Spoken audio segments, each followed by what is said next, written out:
M- My my dear children, you are most welcome.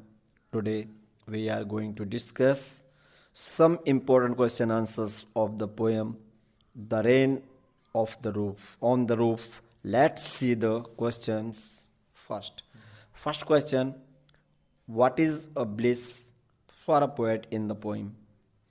कवि के लिए इसमें ब्लिस का मतलब होता है ना प्लीजेंट।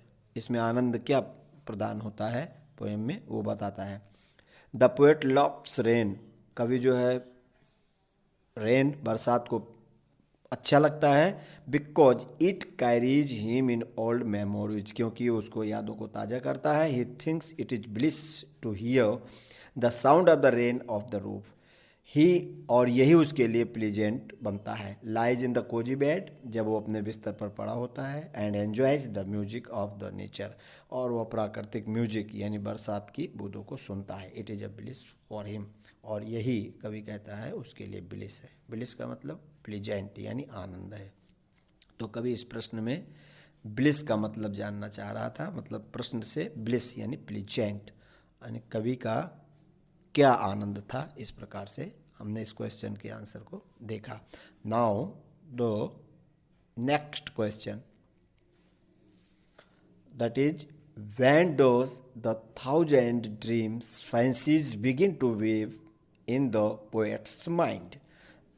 कवि के दिमाग में कौन से सारे हजारों ड्रीम्स आते हैं, आंसर में देखेंगे। When the poet is in the cottage and lies in his cozy bed, listening to the soft music of the rain on the roof, जब कवि अपने बिस्तर पर पड़ा होता है स्लीपिंग रूम में और रेन की बूंदों को सुनता है, तो उस समय his mind is flooded with the memories, और उसका दिमाग जो है उस समय बहुत सारी मेमोरीज से भर जाता है। किसके? ऑफ हिज मदर, अपनी माँ के। And he recalls his childhood, और उसको अपना बचपना और माँ दोनों याद आने लगती हैं।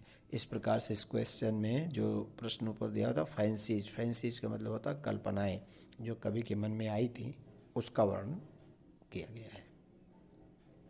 Now we will see the next question, that is, what finds an echo in the poet's heart and what starts weaving in his mind? Answer देखेंगे। When the drop of rain fall on the ceilings, जब उसके छत पर पड़ती हैं बूंदें, they make thinking sound, तो वे उसको जो है थिंकिंग साउंड उसके दिमाग में आती है। The tinkling sound echoes his heart, और वो टिंकल जो उसके वर्षा की बूंदों की टपटपाहट थी उसकी आवाज़ में एको, एको का मतलब प्रतिध्वनि पैदा करती है। Thousands old memories weaves their air threads into the pattering sounds, और उसी पैटरिंग साउंड्स की जो है उसके अंदर जो है तमाम प्रकार की मेमोरीज आती हैं। लेइंग इन हिज बेड, और जब वो अपने बिस्तर पर सोया होता है।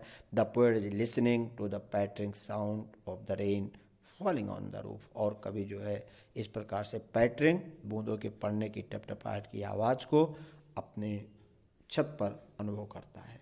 इस तरह से वह कवि जो प्राकृतिक बूंदें पड़ रही थी उसकी आवाज़ को एक म्यूजिक के रूप में रियलाइज करता है, जो इस क्वेश्चन का मेन थिंग है। Now we are going to see the next your question, that is, how does the poet enjoy the patter of the soft rain lying in his cottage chamber bed? वो अपने sleeping room में किस प्रकार से जो है आनंद लेता है बूंद का? तो आंसर है, the poet is laying in his cottage chamber bed, he watches the hermit shadows hovering in the स्टेरी sky, he feels, वह अनुभव करता है।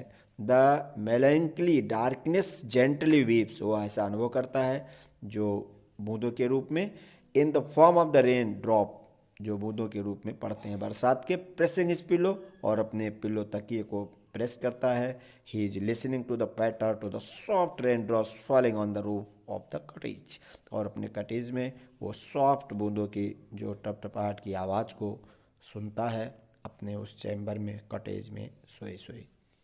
इस प्रकार से कभी इस प्रश्न का जो है इसमें उत्तर आपको मिला। नाउ